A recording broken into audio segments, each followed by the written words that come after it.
Nós vamos conversar hoje sobre o sacramento da reconciliação. Como se confessar, como fazer uma boa confissão, quais os requisitos para isso.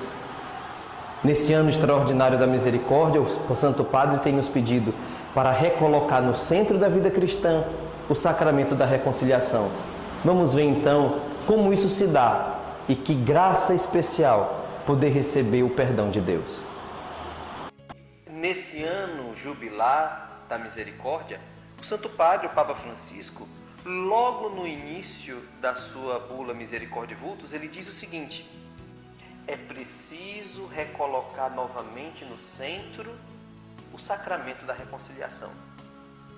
Mas você se perguntaria, mas colocar o sacramento da reconciliação no centro de quê? No centro da sua vida espiritual, no centro da minha vida espiritual. Confessar os nossos pecados, saber, fazer a experiência de saber que nós temos um Pai misericordioso e a experiência de que nosso Senhor garantiu para nós o perdão dos nossos pecados. Agora, é importante que nós tenhamos a consciência de uma coisa.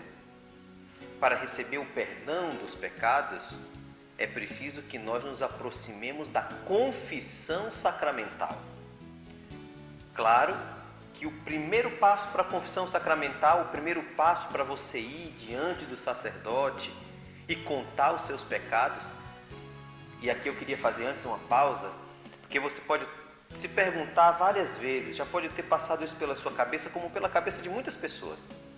Mas confessar um padre, uma pessoa, um homem como eu, que peca como eu, primeira coisa que eu lhe digo, eu, que sou padre, que posso lhe confessar e até absolver seus pecados, não absolvo os meus. Eu também preciso de um irmão padre que me acolha, que me escute. E essa ordem de perdoar os pecados, não fomos nós que escolhemos tê-la. Foi o Senhor que deu à igreja, e a igreja nos seus ministros ordenados. Está lá no Evangelho: os pecados de quem vocês perdoarem serão perdoados. Aqueles que vocês não perdoarem lhes serão retidos. E para isso ele soprou sobre os apóstolos, nessa mesma hora, o dom do Espírito Santo. Bem, como eu estava dizendo, o primeiro passo para uma boa confissão é uma contrição perfeita. Contrição perfeita significa o exame de consciência, de você parar para pensar um pouco. Como foi? Aliás, todos os dias você deveria parar para pensar um pouco. Como foi o meu dia? Em que foi que eu agradei a Deus? Em que foi que eu não agradei a Deus? Ou que foi que em algum momento do meu dia eu não servi a Deus como deveria ter servido? Eu não amei a Deus como eu deveria ter amado? Essa é uma pergunta que todos nós deveríamos nos fazer diariamente. E um exame de consciência mais geral deveria nos apontar, sim, com muita clareza, com muita clarividência, aquilo que de mais grave e menos grave nós cometemos e que precisamos pedir perdão ao Senhor. Esse é o primeiro passo da confissão, o exame de consciência. O segundo passo da confissão, você deve então procurar o sacerdote e diante dele confessar os seus pecados. É a confissão propriamente dita. E o pecado que você leva diante do sacerdote é a matéria do sacramento. Porque foram ações, pensamentos, palavras e até omissões que em algum momento você cometeu e foram materiais, foram concretos, foram reais. Então você confessa ao sacerdote. Agora, eu queria dizer uma coisa muito especial para você.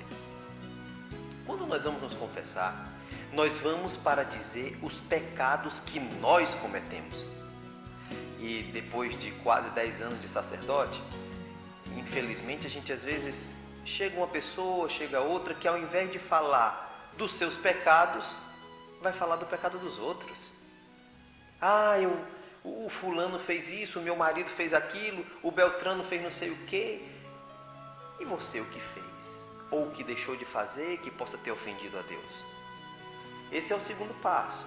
confessar os seus pecados e confessar objetivamente os pecados, ou seja, eu cometi esses pecados e é isso que eu confesso a Deus. Se precisar colocar por que ele aconteceu, alguma circunstância, isso deve ser até feito de modo breve, porque muitas vezes, e você é testemunha disso, você deve ter visto filas imensas de confissão. E às vezes, quando a gente demora muito, a gente pode estar tirando também a oportunidade de outros se confessar. Mas esse é o segundo passo, dizer os pecados de modo objetivo. Como é que eu faço o exame de consciência? Pega os 10 mandamentos, pega as virtudes teologais, pega os 7 dons do Espírito Santo, o que eu fiz e o que eu deixei de fazer. E confessa isso ao sacerdote. Diz isso para o sacerdote. Claro que uma vez feito o exame de consciência, para você confessar o seu pecado, você deve estar arrependido verdadeiramente. Não adianta só chegar lá e dizer, Padre, eu fiz isso, mas eu não estou arrependido de coração. Essa confissão não vale. Tem que ter arrependimento verdadeiro. Tendo-se arrependido, eu confesso o meu pecado e aí nós vamos para o terceiro passo da confissão.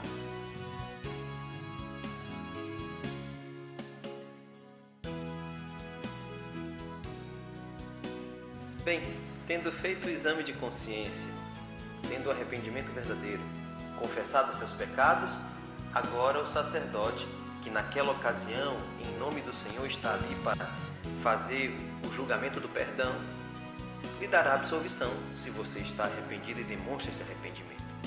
Uma vez o sacerdote dada a absolvição, ele vai passar para você o que nós chamamos de penitência, que no catecismo, na doutrina da igreja, nós chamamos de satisfação. A satisfação é aquilo que você, entre aspas, paga pelo pecado cometido. É uma espécie de modo de dizer, eu estou arrependido e eu quero pagar por isso. Você recebe a absolvição sacramental, e o padre tem que dizer a fórmula da confissão sacramental.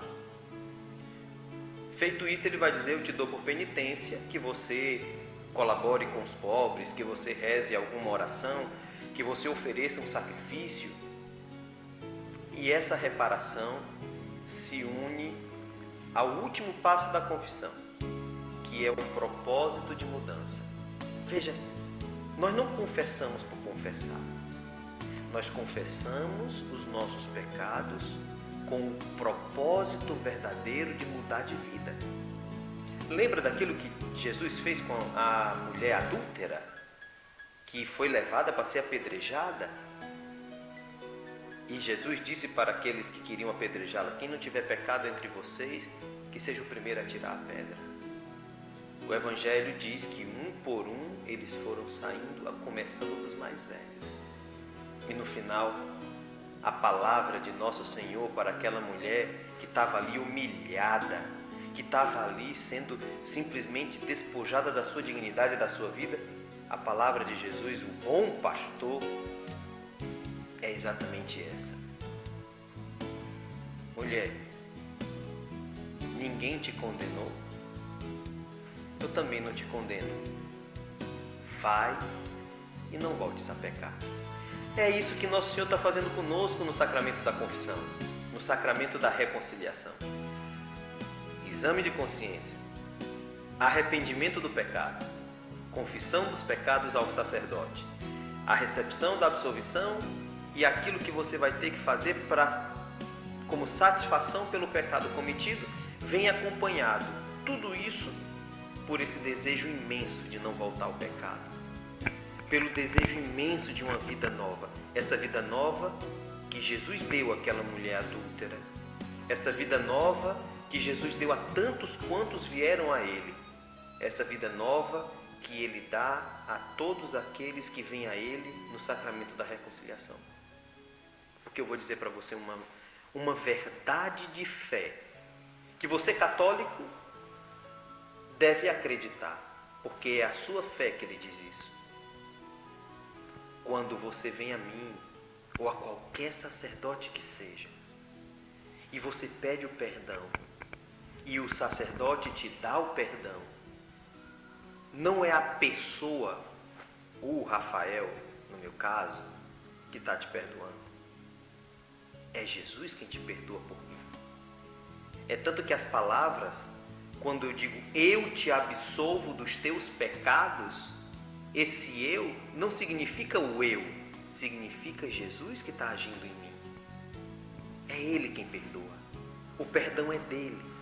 É o céu que faz festa pelo seu retorno, pela confissão dos seus pecados.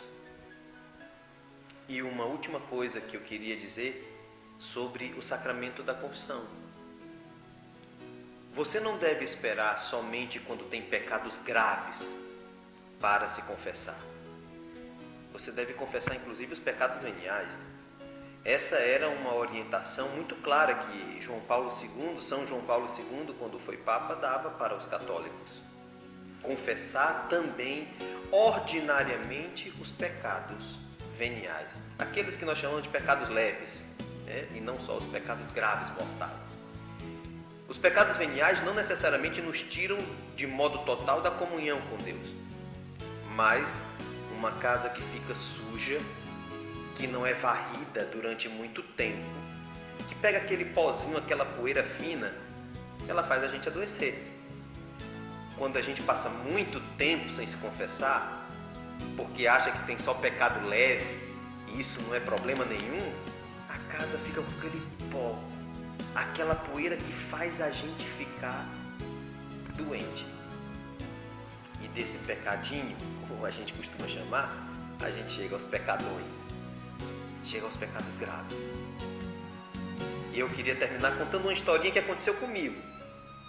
Eu estava indo no cemitério da minha cidade para celebrar a missa no dia de finados, e uma pessoa que estava no cemitério disse assim: padre, eu queria lhe fazer uma pergunta. E eu disse: pois não. E eu estava um pouco apressado para ir para a missa, mas parei, pode falar. Essa pessoa disse: padre, faz 40 anos que eu não me confesso, é pecado? Imediatamente na minha cabeça veio a imagem: minha filha, você varre sua casa todo dia? Sim, padre. Por que você varre a casa todo dia? Aí eu não deixei que ela respondesse, eu mesmo dei a resposta: porque senão ela vai ficar suja. Imagina uma casa suja há 40 anos sem ser limpa. Deve estar muito suja. É isso.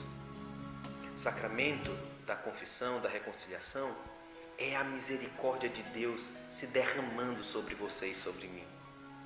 Vá à catedral, vá no santuário, vá em algum lugar que você sabe que ali há sacerdotes para confessarem. Liga para uma paróquia, liga para uma igreja. A gente usa o celular para tanta coisa. Quais são os horários de confissão? Como é que eu faço? Se você conhece um sacerdote que pode lhe atender de modo mais particular, fala com esse padre. Mas não perca a oportunidade, porque na hora em que o Senhor nos perdoa, é a hora em que Ele está derramando o seu amor e a sua misericórdia sobre nós. Deus abençoe. Até a próxima. Bem-aventurado